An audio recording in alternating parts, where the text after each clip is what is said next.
We all share the responsibility of taking care of North Carolina's water resources, as individuals and as communities. Every day we all use water that comes from a river or aquifer, and then we put it back into the natural water system. But we don't go get it out of the river, and we don't dump it back into the river ourselves. We turn on the faucet, and we let the dirty water go down the drain.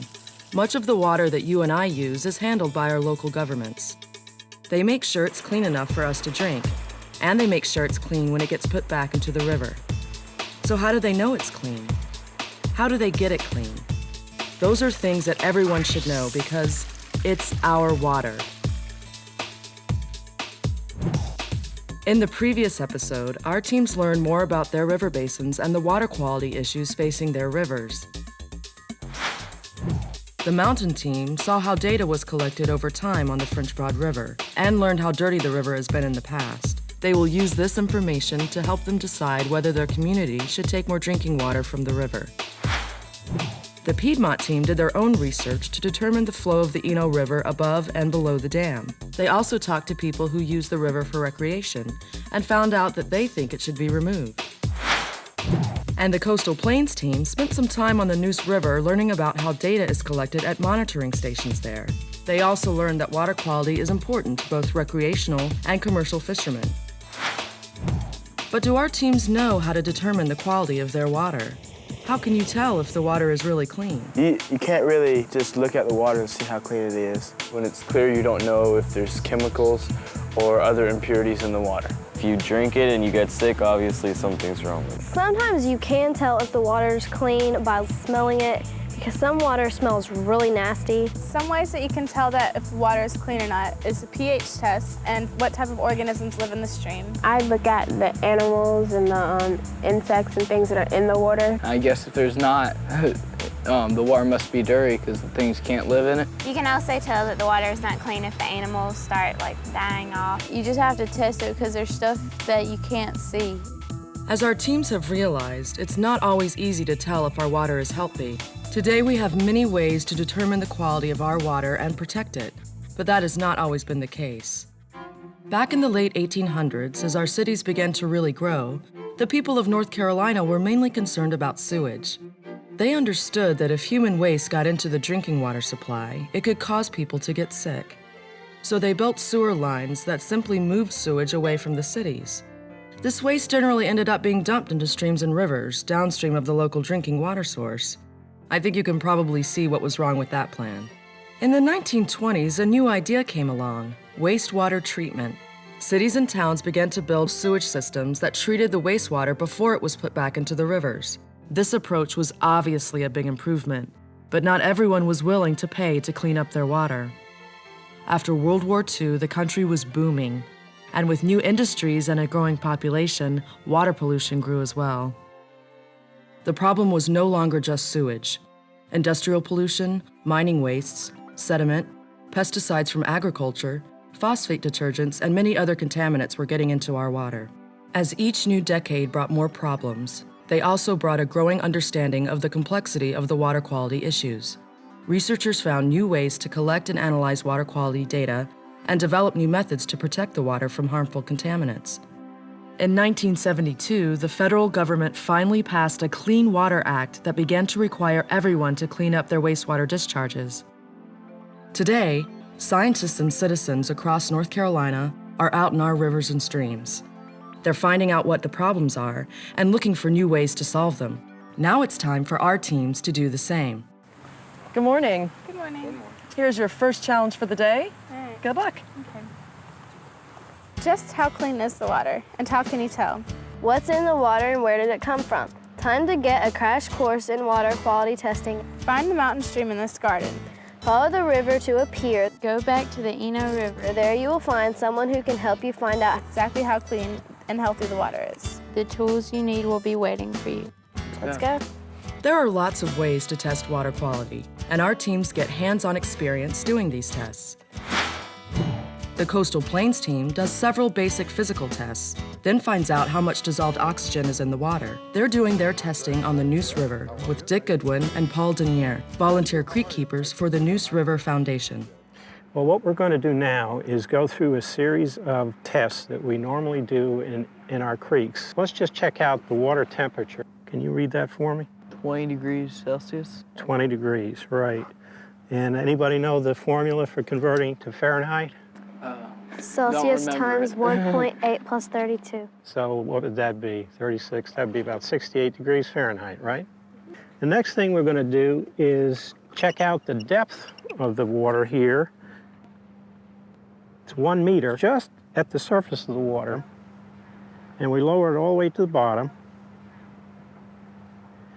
That's about 2.1 meters. So we subtract 1 meter, and then we know it's 1.1 meters deep. And as you bring it back off the bottom, you can just begin to see the disk. That's 0.8. The clarity of the water is really this 0.8 divided by the depth. And now get a sample of water. There you go. Great. This is the dissolved oxygen test. So when you get a water sample, you want to make sure you don't have any air bubbles in the bottles. You're going to add 8 drops of the pink solution to the sample. If it didn't cloud up like this, it would be bad. It would indicate that there's hardly any oxygen in the water at all. After adding a couple more solutions, they're ready to find out the actual amount of dissolved oxygen. Add drop by drop, swirling it around until the solution turns clear, all right? You'll be surprised how quickly it goes at the very end, because they're getting close now. Wow. Yeah, I think that's it. Where's the bottom of the plunger? Is that about 7? 7. 7 milligrams of dissolved oxygen per liter. That's a good safe range. If you are below 2 milligrams per liter, the fish are highly stressed and you're likely to see some fish kills. If it gets down below 1, they're gonna die because they haven't got enough oxygen. The Mountain team does its water quality testing with samples from a small tributary of the French Broad River. They're testing the pH levels and checking the level of sediment in the creek. Marilyn Westphal, a research scientist at UNC Asheville, coordinates the Volunteer Water Information Network, which does regular monitoring of this creek and over 200 others in the mountains. This project was begun by a group of local citizens who are concerned about water quality in this region. Our volunteers go out and collect the samples every month, and then we do the analysis. Now this stream right here is a typical stream that we monitor. What does it look like to you? Look like a good stream? Yeah. Yeah? In reality, this stream is amongst the worst water quality that we test. Wow. Because it's entirely urban stream. So let's go down and collect a sample. We're testing for pH and alkalinity. Alkalinity is the measure of the buffering capacity of a stream. We test for something called total suspended solids, which is sediment. Okay, let's take our samples up to the lab and see what we got. We're sampling how much sediment there is in 250 milliliters of your sample. After you've run all your samples, you put these into the oven and let them dry for a few hours, and then you weigh them again. And the difference between the final weight and the initial weight is the weight of the sediment. Normal sediment levels in the mountains are very low. As you can see, you don't see a whole lot on that sample.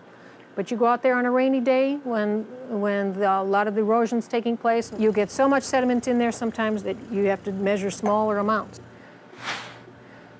pH is a particular problem in the mountains because our pH is normally very low. If the pH gets below 6, especially a lot of the organisms in the streams can't tolerate that low a pH. 35.2. 35.2, okay, and you write that in your initial read. Now you want to turn this very slowly until you get a drop in there. So you want to get ready to turn that off. Okay, you're peach, so turn it off. Okay, now you read what you have in the burette. Okay. It's about 37.2.3. Okay, and take the difference and multiply it by 20, and that is your milligrams per liter, 40.2 milligrams per liter, which is a fairly high alkalinity level for a mountain stream. The Piedmont team gets back in the Eno River to do a biological survey and to check the phosphate level in the water with the help of Fred Tarver from the North Carolina Division of Water Resources. We're going to do what we call a bug kick. Somewhere in here where it's kind of where the water's moving pretty quick right in this area. Okay. That might be a good place. We like to do our samples in riffle areas because there's a lot of rocks, a lot of substrate for the bugs to attach to. We're going to look at not only the aquatic insects, but we're going to look at the macroinvertebrates in the stream. Okay, well, let's see what we've got.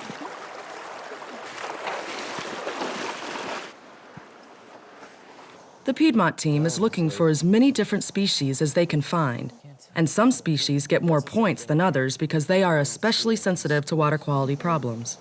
Oh, and this is a caddisfly, right? An essential part of a bug kick sample is to have a key to know what you're looking at. I think that's a baby Yeah, mayfly. I'm sure I can. Damselfly larva. Is that one a mayfly too? What kind of beetle is it there? It's a riffle beetle. Mayflies, spiral shell Doesn't snails, count. caddisflies, crayfish, rifle beetle, and freshwater worm. Okay, so we have 14. So the stream index for this part of the stream is fair. And it's also good to come back, not just to make your determination just on one trip out here. As you know, the more times you go out and collect, you might pick up that individual that might add to your diversity. And in the water, phosphate is a naturally occurring compound. It's essential for plant growth. The problem is when you have excess phosphate in the water, it contributes to higher plant growth. And eventually the plants die, and that decaying plant matter in the water takes up all the oxygen from the water. And of course, that puts stress on the aquatic organisms in the water. Now you stick it down in here and you see which colors it matches. I guess it'd fit right there because that's kind of green looking, and then that goes to blue. It's in between 0.05 and 0.1, so like 0.075. These are just a few of the many tests that scientists use to determine water quality, and they use this information to find the best ways to improve the health of our waters. Every day, all across the state, river water and aquifer water is being turned into clean drinking water, and wastewater is being treated before it's released into the river. But how do we make water clean enough to drink? How do we make sure our wastewater is clean enough to put back into the river? And what about the rainwater that runs down the storm drain? Does it get clean before it flows into a stream? Each team gets a chance to answer one of these questions. Now that you've tested the water that flows into the French Broad River, go back to the water treatment plant. Find out what it takes to turn the river water into clean drinking water. The mountain team learns from the plant supervisor, Fred Edwards, just how much work goes into making our drinking water clean. This is a very sophisticated water plant designed and constructed to not only meet regulations and water quality standards presently, but to meet future water quality standards as they are developed. The water is pumped from the Mills River to our treatment module. One of the first treatment processes is conventional water treatment, which is the addition of alum along with caustic to produce a chemical solid. This is called flocculation. Any impurities in the water will adhere to those chemical solids and then be settled out in our sedimentation basins. One of the next steps is the ozonation process. It's a superior disinfectant to chlorine gas. It's also a lot safer to use. And we use ozone gas in the treatment process, and then we revert it back to oxygen, so there are no byproducts. After the water is ozonated, the water is then filtered. These are granular or activated carbon filters. Once the water is filtered, you don't see it anymore. It's contained in tanks and pipes. Before it leaves the water plant, we add certain chemicals like the fluoride chemical that helps to minimize tooth decay. And then we add sodium hypochlorite, which is our final disinfection. Look just a few feet downstream. There you will find the city wastewater treatment plant. Find out what it takes to turn our waste into water that is safe to put back into the river. The Coastal Plains team learns firsthand why it's important to understand wastewater treatment from Judy Mastorovich at the Newbern Wastewater Treatment Facility. How many gallons of wastewater do you think you produce a day? Probably about like 10 maybe. 10? It might surprise you to know that each individual produces about 170 gallons per day of wastewater. Everything that goes down your drain comes here. This is where it enters. It's called influent. And we have an average of about 4 million gallons a day that comes in. This is typical wastewater coming into a plant. It's gray in color, and it has kind of a woodsy smell. We have a screening device to remove those things like plastics, and we aerate water and allow grit to settle. And then we go into a biological nutrient removal unit. At different stages, we can decide what kind of microorganisms we want to grow in there. By using the natural characteristics of these organisms, we can take nutrients out of the water. Basically, we can control the conditions of the wastewater so that some microorganisms will absorb or take in phosphorus, and others will take in ammonia or nitrates. Nitrates are released harmlessly as nitrogen gas. The phosphorus is taken out of the water when the microorganisms settle out as sludge. The solids that settle to the bottom are removed. Notice how the water no longer is murky, it's clear, and it definitely smells better. The clear water from that is pumped to tertiary filters, just deep bed sand filters. The water actually goes through them and leaves the solids and the scum on the top. And this is the final part of the tertiary filter. You notice how clear the water looks. It really looks like drinking water. From there, we go to disinfection with chlorine, and then we remove the chlorine, and we re-aerate, and we go out in the river for discharge. Time to go on a road trip for a crash course in how water and other things get into the river. Find the city that sits on the border of 2 river basins, and you'll find someone on this border waiting to tell you all that you need to know. So where's that at? Okay, this is the border, between, okay, so who's on the border? Durham. Okay. The Piedmont team learns about stormwater systems from Bambi Wilson of the Durham Public Works Department. This is a map, an aerial photography map of this area here. This is a catch basin, which is what that is. Okay, so this here, it goes under the pipe, under the street, then directly into a creek that's right across the street there. This is the creek we talked about, where what storm drains into here. Now from the whole neighborhood, all the catch basins, all the rain runs in those catch basins, run under here and along the whole stream here. And just look at the texture and the color of the water. See all the debris and litter there? Okay, now I'm going to turn it over to you troopers here. Let's go through the neighborhood and find the different catch basins and see how the water's traveling and finding its way eventually into the creek across the street where we just came from. All the water runs into these square thingies from off the streets from rain and stuff. And then it goes into here and goes under the street. Yeah, goes under the street and hits the end section and then falls into this river. Is there any more on the street? It's up there by the school. You can walk there. It's not quite on the road. It's like somewhere here on the sidewalk. Okay, here's the parking lot. So there's something right there. Oh yeah, there it is. Here it is. See how it's like caved in this way so all the water can run in here? Look in there, there's a pipe. There's 2 pipes that lead in there. We just found all of these right here, so let's go to the top of this street and turn. Okay. Oh, I see the head. There it is. All this stuff like connects. One of those things that dumps it out into the creek.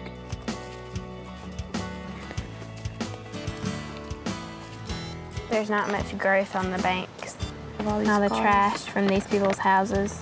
There's oil right there. At the end of day 3, our teams have gotten first-hand experience monitoring their water quality. And they've had a close look at the 3 major man-made water systems that we have in our communities. The mountain team saw all the work it takes to turn river water into drinking water. Information that will be important when they're making their recommendation about taking drinking water from the French Broad River. The Coastal Plains team learned how their community is working to make sure their wastewater is treated to remove harmful substances before it is released into the Neuse River. But is it enough? Are there other sources of water quality problems? The Piedmont team tracked down a storm water system and saw how the rainwater from an entire neighborhood ends up in a small creek, carrying any pollution it gathers straight into the river system.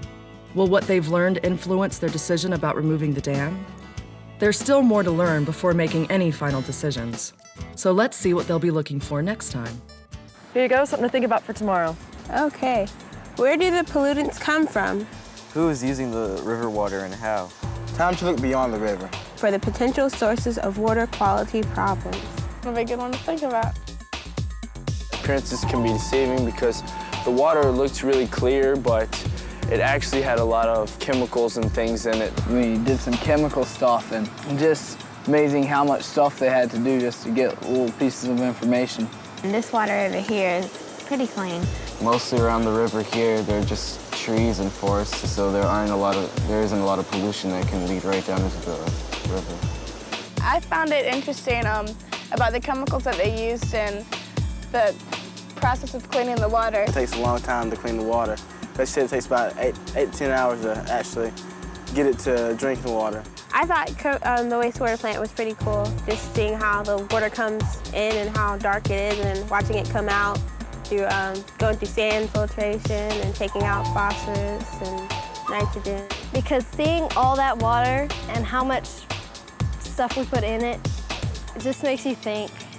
Watch what you put in the water, what falls in down the pipe, because they have to take that out right here. I learned a lot about more how this stuff is connected, how the storm drains just go straight to the river.